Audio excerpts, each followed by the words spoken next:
Hello friends, स्वागत है आपका एक बार फिर से आपके अपने लीगल चैनल में। दोस्तों, आज एक प्रैक्टिकल एग्जाम्पल के मार्फत हम कुछ चीज़ों को समझेंगे, अदरवाइज पूरी लाइफ खराब हो जाती है।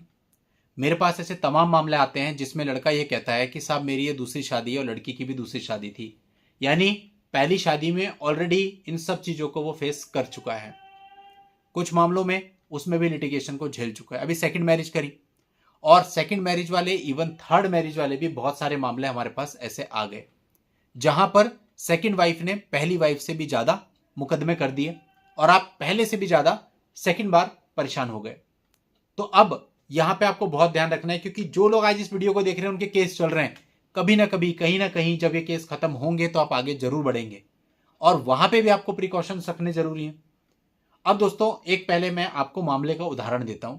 मेरे काफी पुराने क्लाइंट हैं, उनके साथ एक मामला चल रहा था, मैट्रिमोनियल डिस्प्यूट था, केसेज वगैरह चल रहे थे और उनको लगभग लगभग 4 से 5 साल हो चुके थे मामलों को लड़ते हुए, और उनके मन में यह था कि भाई आगे बढ़ना है, लाइफ रुक गई है। अब हर किसी को लगता है भाई मेरी एज निकल रही है, मुझे आगे बढ़ना है, तो वो अपनी तरफ से बिल्कुल सही थे। इसी बीच क्या हुआ, उनकी वाइफ ने अपनी तरफ से एक डाइवोर्स का केस फाइल कर दिया, उसमें उनके ऊपर कुछ एलिगेशन लगा दिए और डाइवोर्स मांगा। प्लेन डाइवोर्स उन्होंने मांगा था। तो अब जब उन्होंने मुझसे पूछा साहब मुझे इस केस को कैसे फाइट करना चाहिए, तो जब उनकी पूरी परिस्थिति मैंने देखी और मुझे लगा भाई वो अपनी लाइफ में आगे भी बढ़ना चाहते हैं, एज भी निकल रही है, वो भी एक फैक्टर है, तो मैंने उनको एक सिंपल सा सजेशन दिया। मैंने कहा भाई आप इस केस को फाइट मत करो, क्योंकि ऑलरेडी इतने साल आपको हो चुके हैं केसेस को फाइट करते हुए। अगर आप अभी फिर से डाइवोर्स केस को फाइट करने बैठ गए तो 5-6 साल आपके और खत्म हो जाने। आप इस केस में अपियर ही मत करो, ऑटोमेटिक एक्सपार्टी हो जाएगा, डाइवोर्स हो जाएगा। फिर वो पूछने लगे सर मेरे ऊपर एलिगेशन लग गया, उसका क्या? मैंने कोई बात नहीं, क्या फर्क पड़ रहा, वो कागजों में ही तो है, उससे कोई लेना देना नहीं है और कोई दिक्कत नहीं है इतनी बड़ी, और वैसे भी जो जजमेंट आएगा वो एक्सपर्ट ही आएगा, तो आप तो कहीं पे आए ही नहीं ना उसमें, तो इतना ज्यादा कोई प्रभाव उससे नहीं पड़ने वाला है। खैर, अब उन्होंने क्या किया, उसी तरीके से उस केस में अपियर नहीं हुए और वो केस एक्सपार्टी हो गया, यानी डाइवोर्स ग्रांट हो गया, और वो भी डाइवोर्स ही चाहते थे। तो 6 महीने के अंदर अंदर उनको डाइवोर्स मिल गया। अब उनका जो मेन मोटिव था कि भाई मैं अपनी लाइफ में आगे बढ़ जाऊं, भले एक दो जो छोटे छोटे मुकदमे चल रहे हैं चलते रहे, साइड बाय साइड निपट जाएंगे वो तो मेनली उनको डाइवोर्स मिल गया। अब जब उनको डाइवोर्स मिला उसके कुछ समय उन्होंने वेट किया, लीगल पीरियड अपना पूरा किया, और उसके बाद उन्होंने ऐड डाल दिया मैट्रिमोनियल साइट्स पे और बता दिया अपने बारे में सारा कुछ कि भाई मैंने ऐसे ऐसे डाइवोर्स किया, सब किया। अब किसी के साथ फिर से फिक्सअप हुआ मैरिज के लिए, उन्होंने वो जो अपनी डाइवोर्स की डिग्री थी वो उनको दे दी कि भैया ये मेरा डाइवोर्स हो रखा है, और दोनों की शादी हो गई। शादी के बाद वो लड़की केवल 12 दिन ही साथ में रही। 12 दिन साथ में रहने के बाद दोनों पक्षकार अलग अलग हो गए, और अलग अलग होने के बाद उस लड़की ने अपनी तरफ से एक केस डाल दिया वॉइडेबल मैरिज का, और उसके अंदर 2 ग्राउंड ले लिए। पहला ग्राउंड लिया कि भैया ये जो लड़का है ये शारीरिक संबंध बनाने में असमर्थ है और उसने कभी शारीरिक संबंध बनाया ही नहीं, और दूसरा ग्राउंड ले लिया कि इसने अपने पहले विवाह को छुपाया था। डिग्री तो हमने दे ही दी थी, तो वही डिटेल उन्होंने उसमें डाल दी कि इसका पहला विवाह था, ये मुझे बाद में पता चला, पहले इसने बताया नहीं था, तो इस मैरिज को शून्य करार कर दिया जाए। अब दोस्तों, इस मामले में जब मैंने उनसे पूछा कि आपके ऊपर ये आरोप लगा है, तो क्या आपने अपने ये डॉक्यूमेंट्स उनको दिखाए नहीं थे कि वो आरोप लगा रहे हैं कि पहले शादी के बारे में बताया नहीं था? तो उन्होंने बताया साहब मैंने बताया भी था, डिग्री भी अपने हाथ से दी थी कि ये मेरी डिग्री है। अब हाथ से देने का कोई प्रूफ तो होता नहीं। तो ऐसे में जब भी आप ऐसा करो, सेकंड मैरिज के लिए जाओ, तो जो भी आप अपने बारे में लड़की को इंफॉर्मेशन दे रहे हो वो उसकी ऑफिशियल ईमेल आईडी पर दो, ये बहुत जरूरी है, वरना सेकंड वाइफ भी आगे चल के आपके साथ ये सब चीजें कर सकती हैं कि मेरे को तो इसने बताया ही नहीं।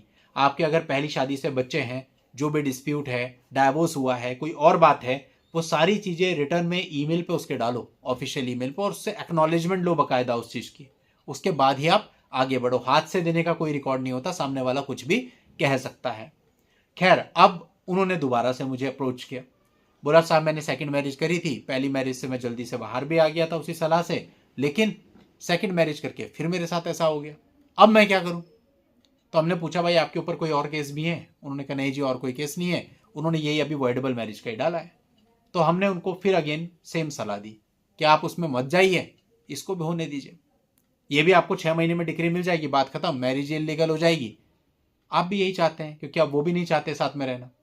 अब क्वेश्चन ये आया कि अगर इन दोनों ही मैरिज में, इन दोनों ही केसेस को बैठ के फाइट करने लगते, पहले वाली मैरिज में फाइट करते भाई डाइवोर्स के 5-6 साल तो मिनिमम है, उसके बाद फिर यहां पे भी फाइट करते फिर 5-6 साल, ये भी मिनिमम है, तो आदमी की लाइफ में बचा किया वो 50-55 साल का तो वैसे ही हो जाएगा लड़ते लड़ते। तो ऐसे मामलों में कई बार ये रास्ता भी होता है कि आप मामले को एक्सपार्टे हो जाने दें। अब ठीक है, वो कह रही है कि आप शारीरिक संबंध बनाने में असमर्थ नहीं है, डिग्री में आ जाएगा, वही इसी आधार पर जो है विवाह को शून्य करने घोषित किया जाता है। अब ये तो बेडरूम के अंदर की बात है, उसे कोई प्रूफ तो कर नहीं सकता, ना आप उसमें अपियर हो रहे हैं, एक्सपार्टी होगा, उसका कोई ज़्यादा इफेक्ट होता नहीं है ना। तो इसलिए अब बाकी सावधानी मैंने आपको बताई थी कि भैया सेकंड मैरिज करो तो फिर आपको बहुत फूक फूक के कदम रखने हैं। आज के समय हर दूसरे मामले में ये सब चीज़ें हो रही हैं, तो ये मत सोचिए कि सेकंड मैरिज करेंगे तो सब ठीक हो जाएगा। हो सकता है सेकंड मैरिज से चीज़ें और भी ज़्यादा खराब हो जाएं। तो इसलिए जो गलतियां आपने पहले करी वो अब कभी नहीं करनी। कभी भी उनसे कोई भी पैसा अपने खाते में नहीं लेना। जो कुछ भी उन्हें बताना है वो ईमेल पे रिकॉर्ड पे बताना है। जो कुछ आप उन्हें बताओ उसकी वीडियो रिकॉर्डिंग जरूर रखनी है, ऑडियो रिकॉर्डिंग जरूर रखनी है। दहेज के मार्फत अगर आप दहेज नहीं ले रहे हो, इसकी एक्नॉलेजमेंट उनसे ईमेल पे लो कि कोई भी दहेज इस मामले में नहीं लिया जा रहा है। तो ये सारी चीज़ें आप पहले रिकॉर्ड पे लो। अगर वो लोग भी जेन्युइन है तो उन्हें रिकॉर्ड पे देने में कोई प्रॉब्लम नहीं होगी। और अगर वो लोग आनाकानी करते हैं, इट मीन्स उनके मन में चोर है, तो फिर ऐसी जगह रिश्ता करके फायदा ही क्या है। तो उम्मीद करता हूं आप सारी बात समझ गए होंगे। आज की इस वीडियो में इतना ही। नेक्स्ट वीडियो में नई जानकारी के साथ मैं आपसे फिर मिलता हूं। तब तक के लिए goodbye and thank you for watching. Take care.